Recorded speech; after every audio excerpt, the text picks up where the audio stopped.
Hey, friend, great to be with you on this episode of the Church Tips Podcast. And I am privileged today to be with my buddy from the great city of Kansas City, George Westlake, pastors Sheffield Family Life Center up there. And how long have you been in the senior role there? I have been in the senior role for 16 and a half years. Okay. And how long was your dad there? 35. Well, this ties to our subject today. We're going to talk about raising kids in ministry. George is a product of being raised in ministry by George 2. But in case you didn't know, friends, this is George 3 that we're talking to. So when you call the church, don't ask for George Jr. because George Jr. is the older guy. But George 3 has been my good friend for 20-some years. He's blessed to have 3 great kids. I've met all 3 of them. And he has Gio, who's 35. I guess that means he's George 4. Is that what it means? He's the 4th, yes. He's George 4. So, and then he has Austin, who lives here in Springfield, and he's 32.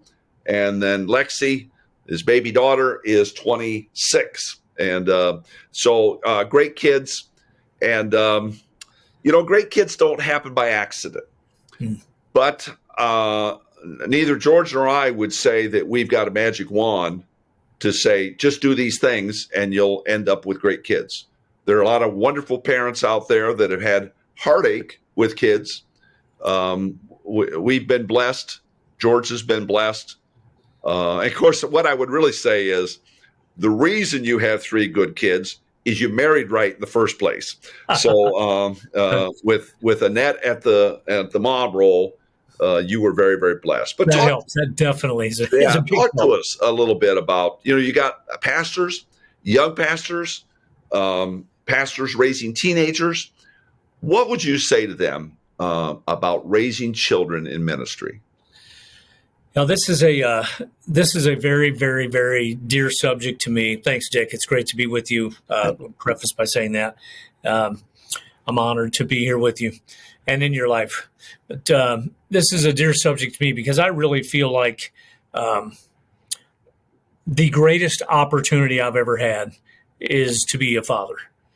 For me, it's the greatest opportunity, probably the most rewarding thing in my whole life, without a doubt, is being a father. So that it means a lot to me.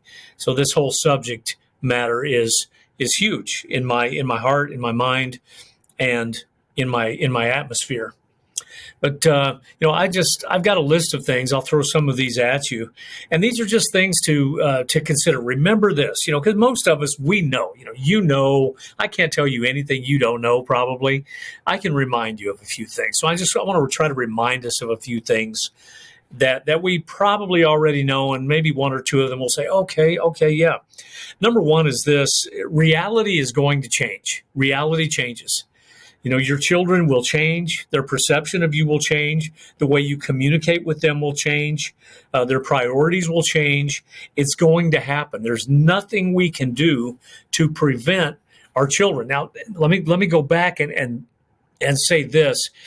Oftentimes in ministry, because we as pastors have to give the church body and the world around it. A lot of times it's not the church. It's people connected, things connected to the church. We have to give that such priority that so many times in ministry families, something is going to be sacrificed. You're going to sacrifice your marriage. You're going to sacrifice any kind of financial stewardship. You're going to sacrifice your position, your calling, or you're going to sacrifice your children. And unfortunately, more times than not, we know we have to be faithful to the job because we're going to get paid. We know we have to be faithful to our spouse. Otherwise, the whole thing collapses. And we say, okay, I guess the easiest thing to let go, and we don't do this intentionally, but I've seen a lot of leaders say, you know what, I'm going to sacrifice my children. And they say that by their actions, not by their voice. And so, I think the grand scheme of things, more times than not, the children end up getting sacrificed. And that's the premise for me writing this list. And it's that there's going to be change. So brace yourselves for change. Number 2, defend your family. Leaders, pastors, defend your family. And I'll give you a little piece of this. As my children, as pastors, when I grew up, everybody could say whatever they wanted to you. They could treat you horrible. They could tell you all these bad things, and that was just part of the ministry. That was part of church. Well, that's not the case anymore. And in the church that I pastored, if people said outlandish things to my kids and made ridiculous comments to them, I was going to defend my kids. If an usher or somebody said something crazy to my kid that warranted a response, I would be looking for them after church, because I'm going to defend my kids. My kids are more important to me than the building or even what I'm doing in the building or the calling. It is. And so pastors, leaders, defend your family. If somebody verbally attacks your spouse, defend them. If they attack your kids, and I'm not saying, get crazy with everything, but defend your family.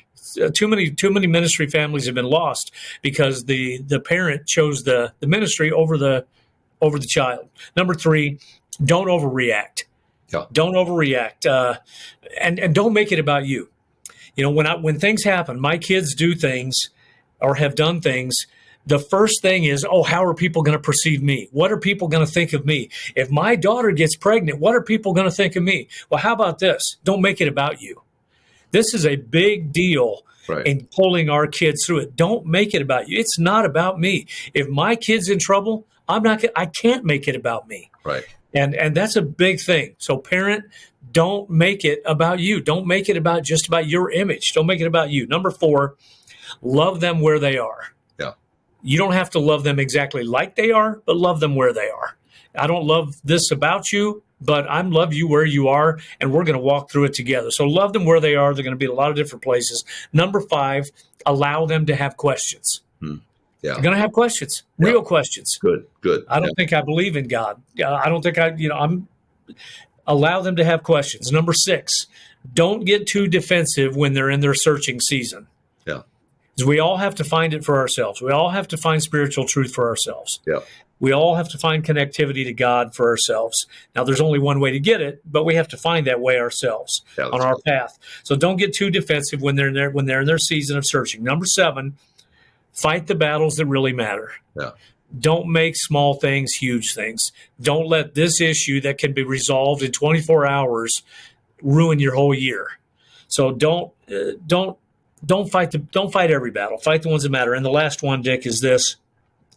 If you have a chip on your shoulder, actually, I've got a couple more. They're on another page. If you have a chip on your shoulder and you express that, your children are probably going to have some of that chip as well. Right. Careful what you say. Be careful what you represent. Even be careful of your body language. Yep. Number 9, you can, and you said this earlier, you can seemingly do all the right things and still not get the right results from it. Yeah. A lot of parents out there have done all the right things, and somewhere something took a turn. But I'll make my last statement. Allow God to be God, whatever situation you're in, and this would be kind of a closing positive statement for you, my friend. However big and great you think God is, Dick, you've been on this journey for a lot of years. You know more pastors probably than anybody I know.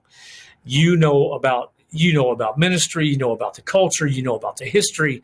You're an amazing resource for all of us in ministry, and thank you for that. So you've got a great perception of God. I've got a perception of God. This other person who just, has only been around it for a couple of years has a different one. We're all on the same road, different mile markers. But let me tell you this, for you, for me, for them, for the brand new believer or the one seeking, however great you think God is, he's greater. Yeah. No, however big you think God is, he's bigger. Yeah. So whatever your issue is, whoever you are listening, watching, whatever your issue is, as big as you think God is, he's bigger than that. He's got it. He's bigger than that. That is so good. George, those things you talked through, what was it, a list of 9 of them? Is that what you had there? Supposed to be 10, but I eliminated one. Yeah, you eliminated one on the road there. But that is so good. I'm going to go all the way back to the beginning. Okay. The Lord blessed you with 3 children who have, to this point in life, chosen to follow Jesus.